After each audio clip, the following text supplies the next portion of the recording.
Well, I'm going to start with introductions. My name is Sandy Oberbreckling, and I am the Community Visioning Project Manager at Iowa State. I'm going to have my Trees Forever folks introduce themselves as well. Thank you, Sandy. Jeff Jensen, Director of Community Programs. I live in North Central Iowa, been a Northwest Iowa Field Coordinator for many years, and now oversee our staff in the visioning program. And I will be working with Volga as we bring on a new Northeast Iowa Field Coordinator that was just hired yesterday. And so you'll get a chance to meet Aaron for the first time at the annual celebration on November 7th down in Ames. So looking forward to meeting you all, and I'll be with you in our breakout rooms a little bit later. So we'll see you all then. Okay, Kelly And or Brad? I'll do the black box of Brad. Um, I apologize again for everybody. Camera is not working, so that's the way it works. I'm Brad Ripagan. I am the Southwest Iowa Field Coordinator for Trees Forever, and it's called Southwest, but I guess Sioux Rapids is not Southwest. But I've worked the western part of the state, so y'all, I'll be working with you for the next year or so. Looking forward to it very much. Interested to see what's going on in Sioux Rapids, and have gone by and worked at the school before, so looking forward to meeting you all. We need to show Brad how to put a picture up there instead of just his name. We'll Kelly, work on that for sure. Kelly, you want to go ahead? Yeah, Kelly Waters. I appear to have a slow internet connection today. I don't know why. It's totally fine every other time, so I apologize if I freeze. But I am the Southeast Iowa Field Coordinator. So I live and reside outside of rural Mount Pleasant, but I will be working with Kelowna tonight. So looking forward to it. All right, I'm going to go ahead and share my screen um, and get started. Come on. I'm flustered today because of poor Kayla being locked out. Oh, okay. So can you guys all see the program overview slide there? Yes, Sandy. Okay. Yes. So what is community visioning? Community visioning is a planning process that engages local leaders and volunteers and that results in a solution-based conceptual landscape plan that for the transportation system in the community. Um, the partners in the program, Iowa State University, we're the people behind the curtain. We do overall program direction. We spearhead the research-based assessments and develop the planning framework. Trees Forever, I like to call them the glue. They are your point of contact. You will get to know them intimately over the course of the next year. They do the local facilitation of the visioning process and also provide act as advisors on project implementation. Um, each community will have a landscape architect who works for them that's hired by Iowa State. And we've already done that. And the landscape architect will hire some design interns. So you're going to get some expert advice and creative services that make your ideas into buildable project proposals. And having the interns is great because they inject a little bit of they make us all young. uh, and finally, the Iowa Department of Transportation, and most importantly, they have funded this program for 30 years and they have been an outstanding sponsor. This is the kind of the community visioning steps in a nutshell. We are in this part here, celebration slash steering committee orientation. And we are going to be moving into inventory and analysis where we build knowledge of the community and find out about local needs and desires. Once we have done that, then we will analyze the resources and you as a committee will decide what to change. Based on what you decide, the design team will create a plan for changing the community, and that's taking place here in late spring, summer. And then finally, we come around here to implementation planning, uh, and back around full circle to the celebration. Um, this next slide, I'm not going to go through all this, but just is just kind of a snapshot of the process. You know, you can see here we're starting in October. and we move through the year pretty regularly and end up in early November at the celebration. One of the first things you all are going to do is local geography mapping. And the purpose of local geography mapping is to familiarize yourself with seeing your town like that as an aerial map. A lot of people, unless you're like a GIS person or whatever, you're not used to seeing your town that way. So it's a way for you to get familiar with your town that way, and it's a way for us to become familiar with your community. And one of the first tasks that we are going to ask you as a committee to do is your field coordinator is going to share a PDF that we created of your town using GIS data, and you're going to make sure that we got it right. So you're going to check the city limits, you're going to check street names, place names. If you have new developments and there's streets that are missing, we're going to ask you to let us know what those are. If we make any mistakes, we want to correct those. And what we do with those maps is they are a base map for all the planning, and we use them in our focus group discussions, which is a place-based discussion. So we'll be looking at a map and talking about the community. Iowa State is actually, they're working on this right now. The students are preparing what we call landscape factors and their influence on transportation systems, which is a series of maps that kind of show, explain, why your transportation system is the way it is. You can see here, there's some streets that are in pretty rough shape. And when you look at impervious surfaces overlaid with groundwater, you can see there's some overlap in where that damage happens to the infrastructure. We look at floodplains. We look at land use and vegetation, and here again are those impervious surfaces.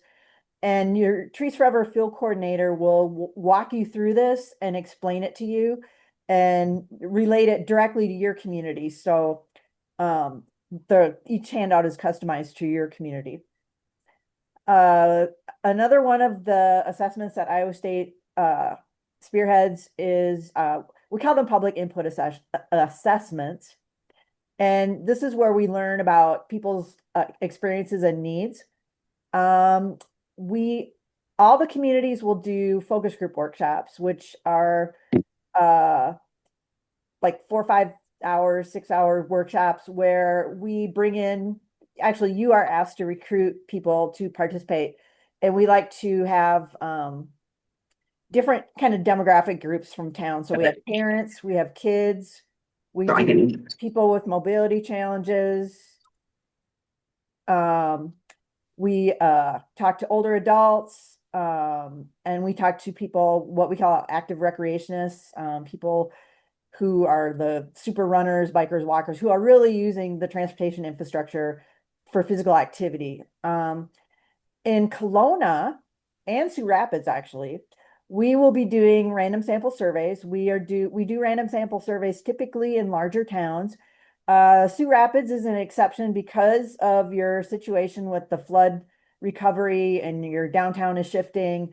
We decided that it would be a good idea if we did a random sample survey there as well. These surveys will be sent out in mid-November to a random number of households. And you as a committee member, you may actually get a survey, and we would love you to fill it out. Next week, there'll be some postcards that go to the random sample households, and they'll be notified you're going to get this in the mail. Then a couple weeks later, they get a packet. Then a few weeks after that, they get a reminder postcard if they haven't completed their survey, and then a second packet goes out, and we have those results for you in the spring once we get all the data entered and analyzed. And as you can see on this graphic, one of those things we ask you to do is to talk about where you walk and how your commuting routes. And we also ask biking routes. And we actually overlay these routes using GIS. Once we have all the data analyzed, we give that to you to look over in what we call a review of assessments. And then you will look at that and present what you found in our assessments to the landscape architect. And together you will prioritize improvements based on local experience, needs, opportunities, and interests. Once you have your goals set, you will host a design workshop, and that is led by the landscape architect and the intern. And this is another opportunity for you to get input from the public, so that basically the reason we do all this public input and assessments is when people have been involved in a process, they take ownership when it comes down to, okay, let's build this. We need volunteers, or we need someone to help us raise money, and if they were involved from the very beginning with the decisions, then they feel they're more likely to be willing to participate. Um, we have what we call engaged participation, and this kind of stemmed from COVID when we couldn't meet in person. We actually created some mechanisms to put project ideas on display for people to come and look at their leisure. We made some kiosks. We can construct temporary installations out of milk crates. We used sidewalk chalk to make bike lanes or bump outs and things like that, so that people can sort of experience what an enhancement is going to look like before it actually takes place. It also gives us the opportunity to extend the time that people can see proposed projects. It increases awareness of the program, and it makes it more interactive. Once the design team has gathered all the information from the design workshop, the assessments, your goals, they take all that information and develop a design concept plan. This is an example of an overall concept plan for the city of Decorah. And each concept plan has this overview, but also has individual design concepts. And this one is also Decorah. And this is a plan for a trailhead. And this trailhead actually exists now, so that's pretty cool. And the individual concepts have transportation elements and details. As you can see, Decorah, and they're not alone. It was interested in having wayfinding and identity signage, and so that was a big part of their plan. Once you, as the steering committee, have approved the design plan, you will host what we call a plan presentation. And that's open to the public. And you can see there's a photo. These are the products, some of the products you guys are going to get. You're going to get large format presentation boards that you can use to display the projects, kind of promote the projects.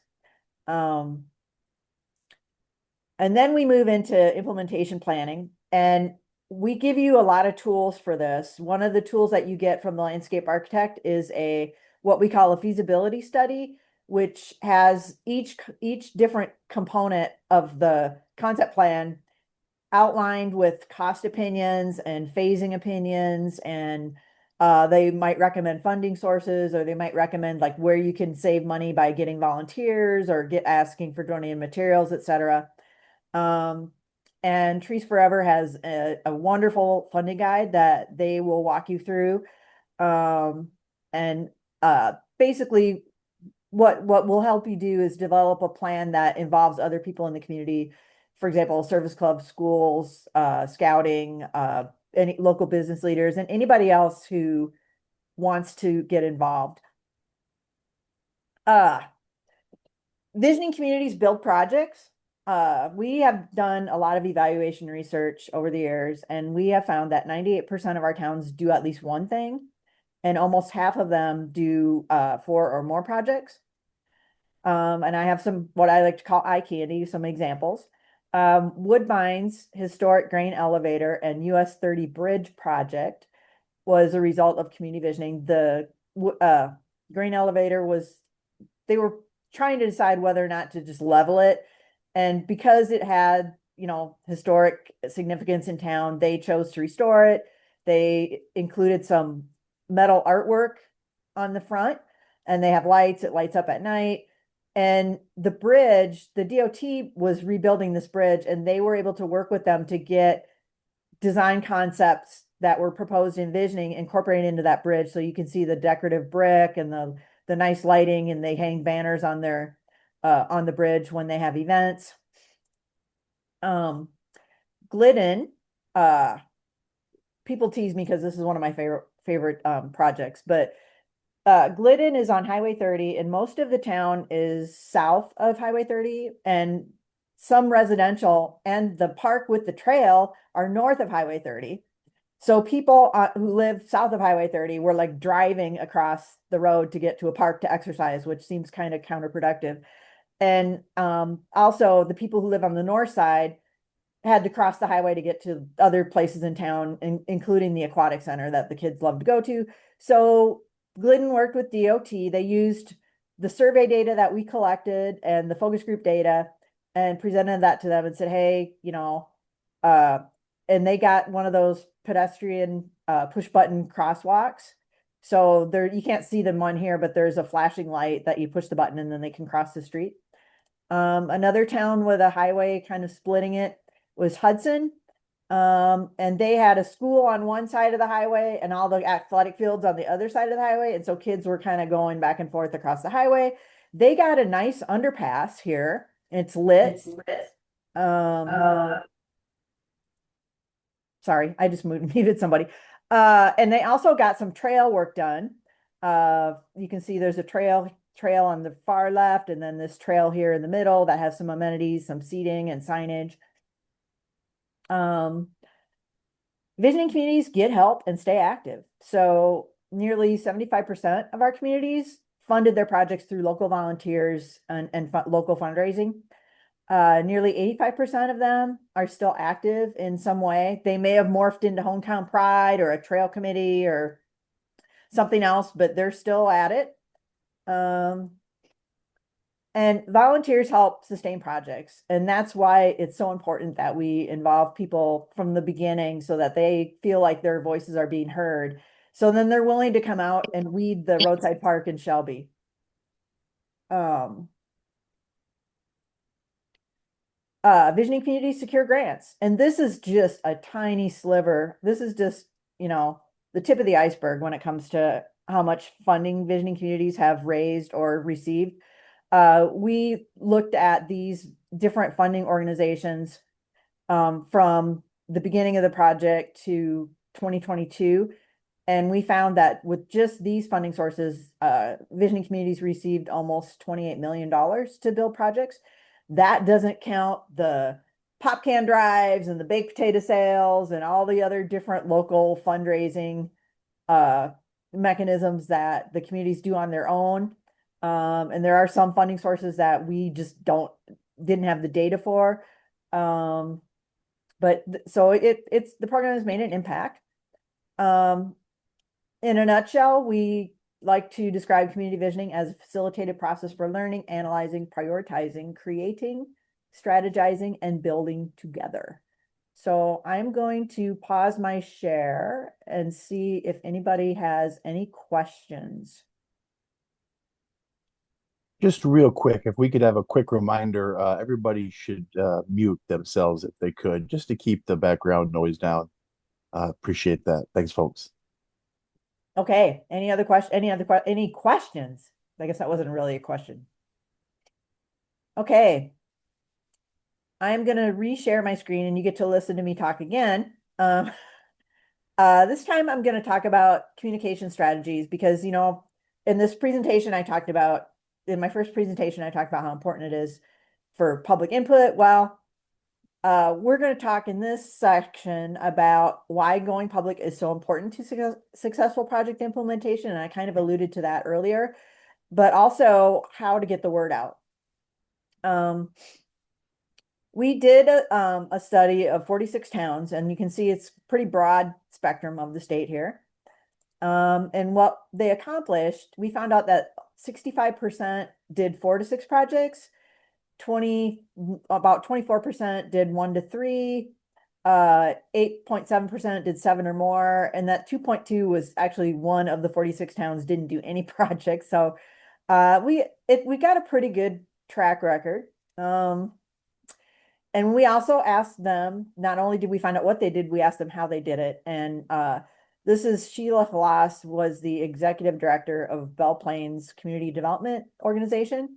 And she said the bigger part of success is educating everybody and making sure they come to meetings and that they know what's going on. And this is the big important thing, that they need to know what's going on. So Belle Plain had a pretty good media plan. They did press releases in the paper. And when you publicize what's going on, you get volunteers. And so when they were ready to do their roadside planning, they put a story in there, and people turned out to help with this. This is actually a trail that people helped build that also included a bioswale in a park where they were experiencing some flooding issues. They also did entrance signage. This is that trail, another picture of the trail when it's finished. And then this beautiful Plains Prairie Park was a big roadside area just outside town that was just like volunteer trees and debris and junk. And volunteers went in and cleaned it all out. And then they planted this prairie and they built a nice pavilion, and they have events there now. It's really kind of a local hub. We asked the towns how the successful towns went public, and press releases was really high up there. Social media is like way down here, 8.7%, but this was 10 years ago. So I think that has increased. Flyers, word of mouth, public events, sometimes something in the utility bill or church bulletin, things like that. They also said, if you feed them, they will come. So having a meal for the community presentation was a great way to get people involved and educated many residents. And I have to give Volga a little shout out here, because several years ago, Volga had like a homecoming / fundraising event where like all the past high school classes or whatever were coming to town, and there was a meal, and Julia and I got invited.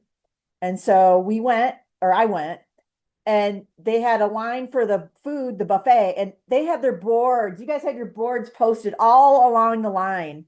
And I just thought that was so smart. So good on you, Volga. You're already on it. Multi-pronged communication approach equals multiple projects built. Shellsburg was a community that relied on traditional press releases as well as social media. And the projects that they got done was this downtown streetscape where they have the bump outs and the accessible curbs and the lighting. They did a stream bank restoration, and that was completed by volunteers. They built a paved trail in one of their parks, and then they built this grass trail, prairie forest trail, that has prairie plantings and interpretive signs, so that explaining what plants people are seeing. So it's an educational thing. I think it's kind of located near the school.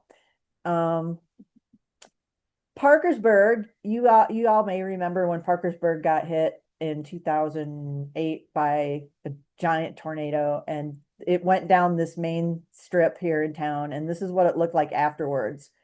And the city administrator, Chris, talked about how, what helped them is they had a core group of people that they formed relationships and moved the projects and aspirations forward.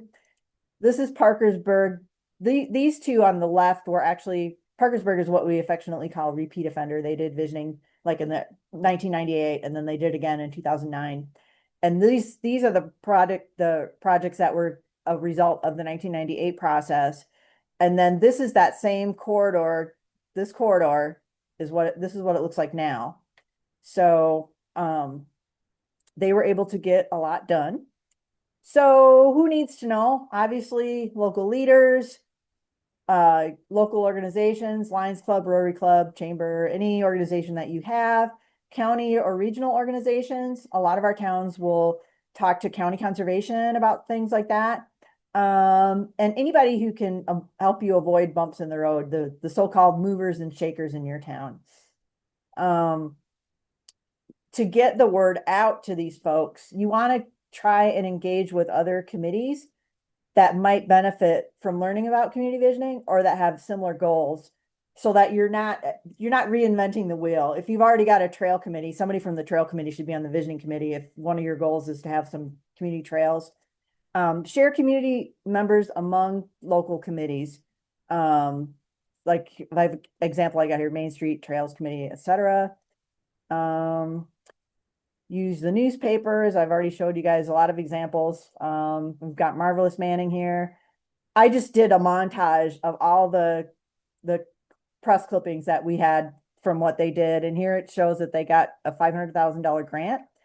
This picture here, this was a site of an old hospital building, and they tore the building down and they were able to get this really nice green space, and it's right in their downtown. So, and Fabulous Fonda, same thing. They really publicized everything. They got a $50,000 REAP grant, and this is a picture of that park, and it's got some accessible play equipment in there now. Getting it in the public record. This is just, you can't read this, but this is the what's in the square here is someone from the visioning committee reporting at city council meeting and inviting everybody to show up at the plan presentation. And if you go to city council and you present to them, it goes in the public record. It either goes in the paper, or if they just post the minutes on the website, that's where that's another way to get that information out there. Newsletters, mailers, and flyers. I'm going to show you, this is one of our flyer templates, and we have several flyer templates that I'm going to show you how to get to. And we also have press release templates. Establish a presence in a public space used by the local population. The library is a good place. Businesses, if there are, if people go to Casey's for the coffee clutch every morning, put stuff up there. And you are going to have your own visioning webpage. And when I'm done with this presentation, I'm going to show you our webpage, show you your pages are already up, and talk to you about using them. Social media, Facebook, YouTube, Twitter, and we will have what some communities do is they make a community visioning social media account, or they rely on an existing account that they know people are going to look at, like the city's page or the community page, or other local organization pages that people are going to be looking at. You want to schedule your activities during local events to kind of get you out there in the public. Provide plenty of visuals, and do what works in your town. I love this. This just makes me chuckle every time I look at it, but it worked. It got people to the meeting. So I'm gonna show you guys the visioning website. Can you guys see the website? Yes, coming through, Sandy. Okay. So our homepage is communityvisioning.org. If you click on visioning communities, look, you guys are all here. You all have your own page. We've yet to populate those pages, but that'll be up to you. I'm going to show you some from last year. You can personalize your page. Denver personalized their page with this great drone shot of the community. You can add social media to the webpage. So they've got Instagram, Facebook, Greenfield did those things. The way you add a picture and add social media to your community webpage is you send what you want up there to me. You send me the picture. If a landscape oriented picture works best, obviously, and just send me your social media handles and I will put those on there for you. The other page that is great for you guys to see is called the resources tab.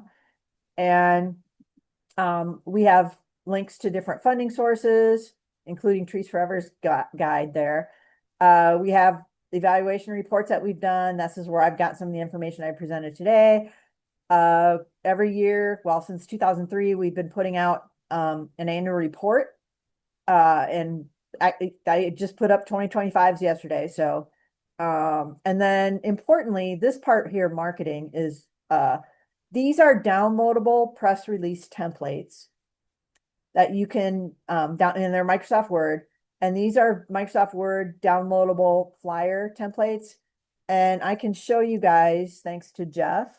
Thank you, Jeff, for having me do that yesterday. I have an example of what,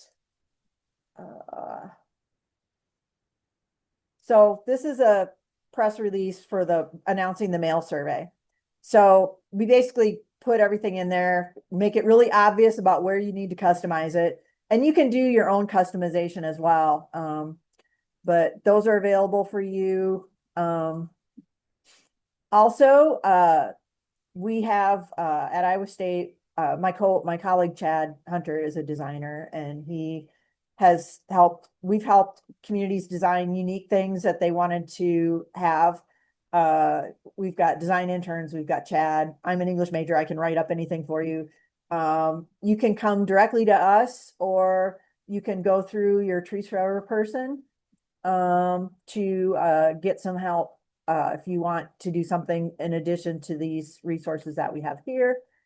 And last of all, let's see. What we're going to do now in our breakout rooms is divide and conquer. So I provided, our students went on Google and like found all the stuff out that they could find out about your community and put it together so you can test us, see how well we did. We sent those to the field coordinators, and they're going to share those with you. And we just found different organizations and groups that we thought might be relevant. Some of them you might think aren't relevant, or they don't exist anymore, or whatever. But what you want to do is to decide who's going to be the person who contacts the church, or who's going to be the person who goes to city council meetings, or who's going to be the person that talks to the school if you have a school, and decide how you're going to keep your group informed of community visioning's activities. And then the other thing you're going to do is identify at least 2 people who will be responsible for updating your community's visioning webpage. And I will say that we do have training for that. It's WordPress. It's really easy. I can do it, so anybody can do it. And we provide, we'll send you a tutorial, and we made a video that you can watch, and it just goes step by step, like how to post a picture, how to post a document, how to post an event. And then before we go to the breakout rooms, I just want to have a couple of reminders for next steps. So this is really important. We want to make sure we get those accurate boundaries and other things about your community. We want you to, if possible, attend the Iowa's Living Roadways annual celebration on November 7th in Ames. It's a good time. And I'm sure your field coordinator has already shared that link with you, how to register. It's free. The food's good. It's a very interesting event. You can meet our sponsors. There's educational workshops. We're doing a grant writing 101 workshop, among other things. And then you'll be participating with your field coordinator in the local geography mapping. They have a bunch of questions they're going to ask you about your community, and mark up the map and then get that back to us so we can fix anything that we didn't get right. So are there any questions before we do breakout rooms? Yeah, I actually have a question. Okay. I was wondering, do you have any towns that are like comparable to our size that have previously done this? Because the ones that I heard you say are quite a bit bigger than us. Yes, definitely. And now I've got to try and think of one. Royal's pretty small, right, Jeff?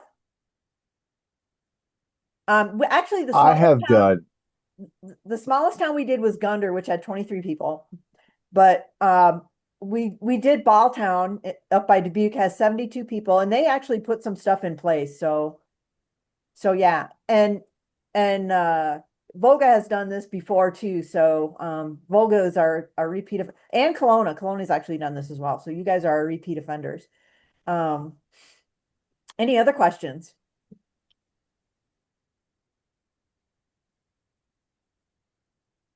No? Okay.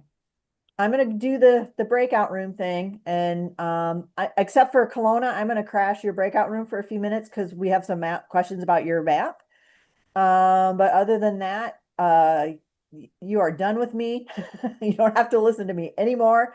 And it was great for you to take time out on a Wednesday night to listen to this presentation. And I'm really looking forward to working with you guys. I will be at many of the focus group workshops, so you'll probably see me there.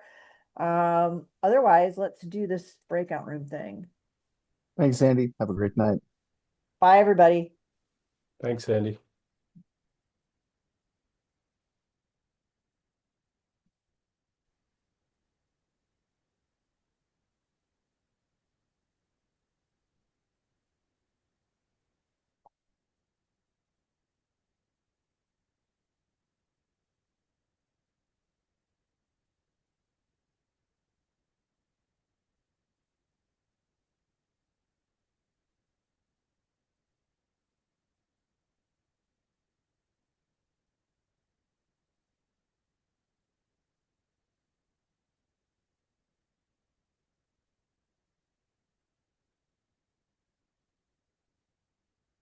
Parker, can you remind me where you're from? You somehow fell out of your room.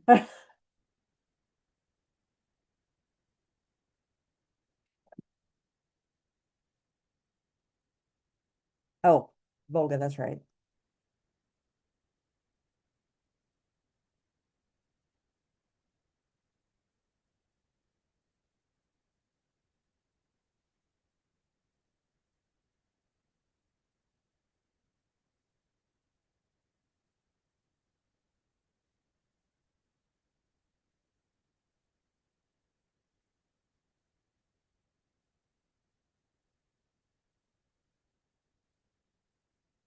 You're sitting with somebody that you don't see.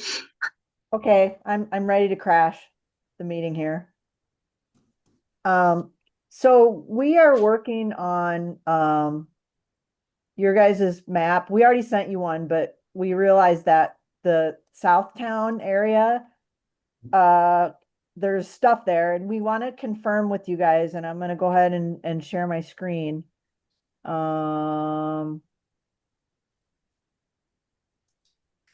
Can everybody see the picture of Southtown? Yes. So what we want to know is what is already there as far as like, are all those parks actually in place, or are they? We're wondering what we should put on the map. We did have the streets. Yeah. So I can get a little more specific and send you this again and cross out what is not completed. Some of the subdivision is not built out yet. Okay. If you look at the lower left-hand corner, there's 3 cul-de-sacs. Only Here. one of those 3 is currently Okay. done and platted and lots that are sellable. Adjacent to that, to the right, that is not completed yet. It is ready to go. That little subdivision there, that little right here area, just that one is not in. Right. That little section with 1, 2, 3, 4, 10 lots. And that section where your cursor is in is not in either. That is the only thing that's not done. Okay. We also have 6 lots. If you see Oak Hill Park down in the middle, Yep. lower center, we have 6 additional lots that are adjacent to that one lot down below, and I can send that to you because it's going to have to extend our map just a little bit there. Okay. So what is completed on the recreational side is Vista Park is done with dog park, ADA, splash pad, fishing pond. That is completed. And I can send you some pictures of that also. Oh, nice. Okay. The Northridge Trail Loop is completed in aggregate that goes all the way around the pond. And we're looking to find funding sources that would enhance that trail and maybe pave some of it in connectivity. Okay. The disc golf is complete, 9-hole disc golf. Okay. The prairie restoration adjacent to the disc golf is in its 3rd season, so it's coming along nicely. Okay.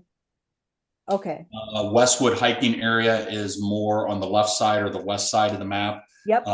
Is more rough trails, so those are continuously being upgraded and expanded and So that's added. kind of in process. Yep. Okay. But it's usable now. So Okay. yes. Okay. Well, okay, if you could do that for me, that would be great. Do you have my email address? I would assume so. If not, I can probably get it from Kelly. Okay. Okay. Okay. All right. Thank you very much. Chad Hunter thanks you. He's the one who asked me to do this, and I am going to let you guys get on with your discussion. And thank you all. It was wonderful to talk to everybody today. Thanks, Sandy. Yep. Okay, how do I get out of here? Oh, there Sandy, it have a is. good night. Bye, you too. Syndrome that we're seeing from many people on the right.